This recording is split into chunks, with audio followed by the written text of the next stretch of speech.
नमस्ते, प्रणाम। हम आप सबके छोट भाई धीरज कुशवाहा की हमसे बहुत ही बड़ गलती होइल बा।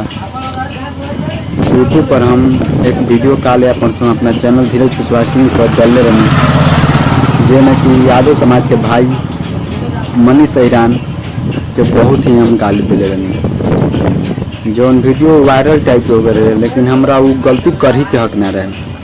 केहू समाज के हमके गाली देवे के हक ना रहे, केहू भाई की गाली देवे के हक ना रहे। लेकिन हमसे बहुत गलती हो गई, बड़ गलती हो गई। यही से मनीष ईरान भैया से और पूरा यादव समाज से माफ़ी मांगते हैं कि हमसे गलती हो गई बा। रउआ लोग अपन छोट भाई समझ के हमके माफ़ कर दी। बस इतना ही कहे के बा। और यादव भाई लोग से ये कहे के बा कि हमारे चैनल धीरज कुशवाहा किंग पर आज शाम के 3 बजे यादव के ऊपर सारे वीडियो आए वाला बा। अब हम हर जाति पर वीडियो बनाए, ना कि खाली कुशवाहा पे। सब जाति से हमको मिल के रहे के बा।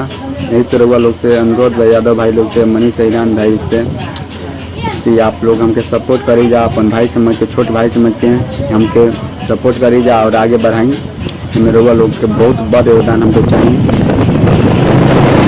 कभी तो हमसे हो गई, रउआ लोग से माफ़ी कर दी। और बहुत ज़्यादा कॉल आवता हमरा पर, या मनीष यार रउआ बोल दी कि हमारे पास उतना कॉल ना कर जाओ, हम परेशान हो गए बानी। हम माफ़ी रउआ लोग से मांगते हैं, दोनों हाथ जोड़ ले बानी। माफ़ी रउआ लोग से मांगते हैं, हमको माफ़ कर दिए अपन छोट भाई समझ के। इतना ही कहेगा। चलो ठीक, लव यू भाई लोग।